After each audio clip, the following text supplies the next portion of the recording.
வீரம் கடல் புலிகள் கையிருப்பாகும். தமிழ் வீரம் கடல் പുലികൾ கையிருപ്പാകും.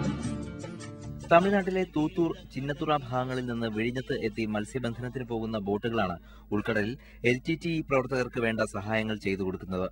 തീരത്ത് നിന്ന് 100 നോട്ടിക്കൽ മൈൽ ഉള്ളിൽ മത്സ്യബന്ധനം നടത്തുന്നതിനിടെയാണ് പലപ്പോഴും ഈ ബോട്ടുകൾ കടൽപ്പുലികളുടെ കണ്ണിൽപ്പെടുക. ആദ്യം മത്സ്യത്തൊഴിലാളികളെ ഏറ്റുമുട്ടലിലൂടെ കീഴ്പ്പെടുത്തിയ ശേഷം ഇവരുമായി കടൽപ്പുലികൾ ബന്ധം സ്ഥാപിക്കുകയാണ് പതിവ്. പുലികൾക്ക് വേണ്ട ഭക്ഷണ പദാർത്ഥങ്ങൾ ഉൾപ്പെടെയുള്ളവ കടലിൽ നിശ്ചിത സ്ഥാനത്ത് എത്തിച്ചു കൊടുക്കുന്നത് ഇത്തരം മട്ട് ബോട്ടുകളാണ്. ഗ്ലോബൽ പൊസിഷനിംഗ് സംവിധാനത്തിന്റെ സഹായത്താൽ സ്ഥലം മനസ്സിലാക്കിയ ശേഷം സാധനങ്ങൾ കടലിൽ ഇവർ പുലികൾക്കായി കെട്ടിത്താഴ്ത്തിയിടുന്നു. നിശ്ചിത ഇടങ്ങളിൽ ഇവ നിക്ഷേപിച്ച ശേഷം മൊബൈൽ ഫോണിലൂടെ വിവരങ്ങൾ കൈമാറുകയാണ് പതിവ്. ചില ബോട്ടുകളിലൂടെ ഇത്തരത്തിൽ സ്ഫോടക വസ്തുക്കളും ആയുധങ്ങളും കടത്തുന്നതായും സൂചനയുണ്ട്. LTTE-കാരുടെ വലയിൽ അകപ്പെട്ട ശേഷം രക്ഷപ്പെട്ട് വിഴിഞ്ഞത്തെത്തിയ തമിഴ്നാട്ടിലെ ചില മത്സ്യത്തൊഴിലാളികളാണ് പുലികളെ സംബന്ധിച്ചുള്ള ഞെട്ടിക്കുന്ന വിവരങ്ങൾ പുറത്തുവിട്ടത്. ഇവർ ക്യാമറയ്ക്ക് മുഖം കാണിക്കാൻ തയ്യാറായില്ല. നമ്മൾ ഈ നമ്പർ വെച്ച് കറക്റ്റായിട്ട് ഈ കോമ്പസ് തിരിയും. അപ്പൊ ആ കറക്റ്റായിട്ട് നമ്മളിപ്പോ അവര് പറയുന്ന നമ്പർ ഇപ്പൊ നമുക്ക് 863. അപ്പൊ ആ നമ്പർ ഇതിനകത്ത് കയറ്റിക്കൊണ്ട് നമ്മൾ കോമ്പസ് അടിക്കും. കറക്റ്റ് അതേ പൊസിഷനിൽ ഇത് ഓടിച്ചില്ലേ അവിടെ.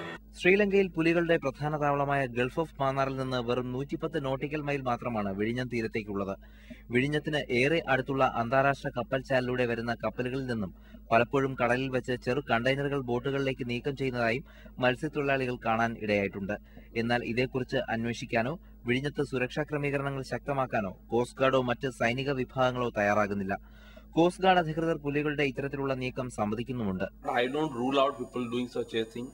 And now that we know, we will keep our eyes and ears open for this particular threat also. As far as medicine, food material and all going to non-state elements, we are keeping an eye on it. Because all the items which are going through legal channels from the port, we got a tab on it.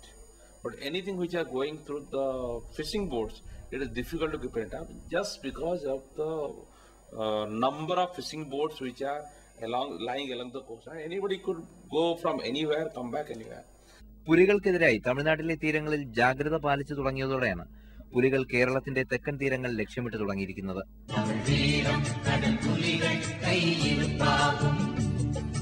News bureau, Kovalam.